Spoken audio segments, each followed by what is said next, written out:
Get comfortable. Take a seat wherever you want. My room is your room, and I know you're probably ready to relax after what just happened. I'd recommend taking a seat on the bed. I don't know exactly what makes it so special, but it's way more comfortable than a normal one. It's amazing what money laundering can buy. So, yeah, I'm really sorry that my dad was really rude and threatened to do all those horrible things to your family if you don't marry me. Like, even for a mafia boss, that was really mean. I don't know what's gotten into him. Well, I do, actually. I just don't agree with it. So, where do I begin? Well, okay. So, you know I've had a crush on you for a long time, right? Well, maybe you don't, given how adorably dense you are, but I do. I still do. You know, I thought that little shudder I do when anyone gets too close to you would really give it away, but I guess maybe that's too subtle of a sign for you. Well, I guess now you know. So, I've loved you for a long, long time now. As long as we've been friends, basically. And my father, being the perceptive man that he is, noticed this. He said to me, "You know, Lance, you spend all your time stalking your friend. If you're so into them, you should just take them." My father, he has this, what's the word? Like a tough mentality. If you want something, you take it. Anything less signals weakness, which is unacceptable to him. Signaling strength is the most important thing in life to him. And since I'm going to be the head of our little crime family someday, he wants me to follow in his footsteps and just take what I want. Just like him. And I have to admit, I do want you. But I want to give you your own choice, of course. I know that you're your own person, and you have your own wants and needs, but he doesn't see it my way. I tried to talk some sense into him, but he wasn't having any of it. He said that I'm soft, and that he's trying to fix that. He's not one for compromise, so for the safety of your family, I think we should just go ahead and jump into this little arranged marriage. And it's not good enough for you to just marry me, you know? He called you he called you my pet, and he said you need to be a good little pet for me and obey. And if you didn't, I would look like some spineless, wimpy fool, unfit to lead. And that I destroyed the family with my weakness. If you can't rule a dog, you can't rule a family. That's what he told me.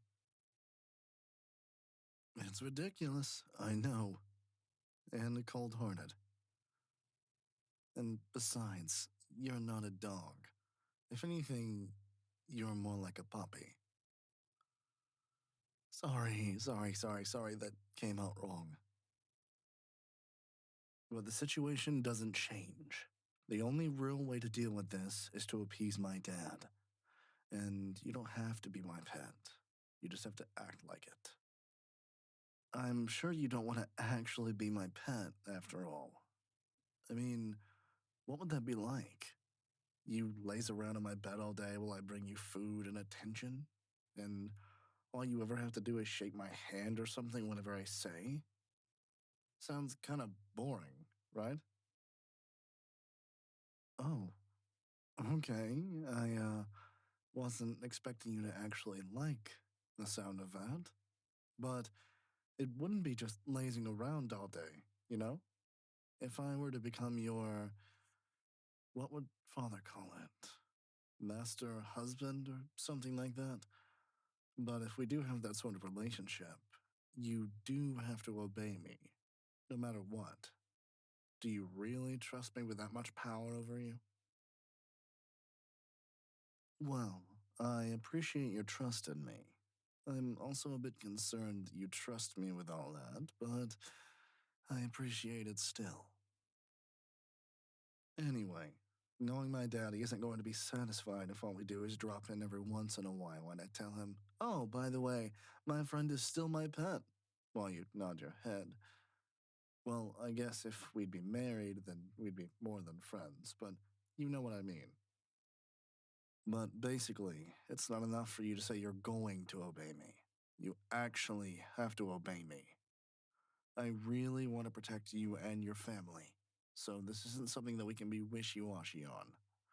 I'm going to do my best to only give you orders that would be, how would I say it? Would be good, you know? And hopefully that'll keep my father off your family's back at the same time. You know, decades from now, if my dad decides to kick the bucket, we won't have to worry about him. And you won't have to be my pet anymore. I mean, unless you want to.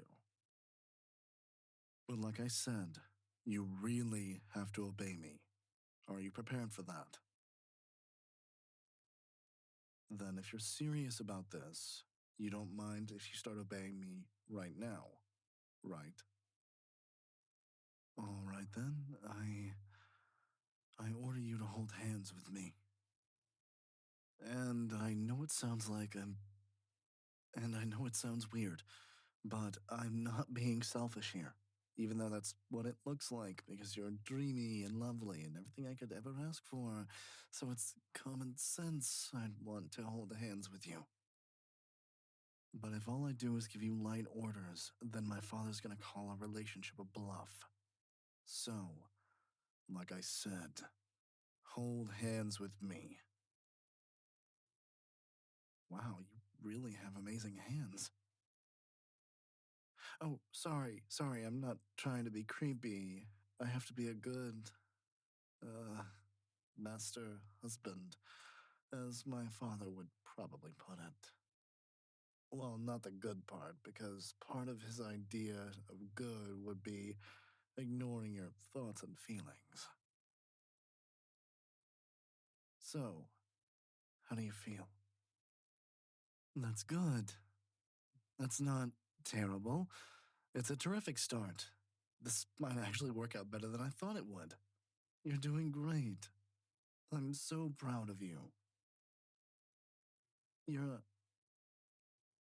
I was about to say a good pet, but that would be kind of demeaning, wouldn't it? What do you think? Oh, that's good, because I think I really want to say it. You don't mind if I do, right? I mean, I know you have to obey me now, but I still want to ask. Do you mind if I call you a good pet? Then I'll say it.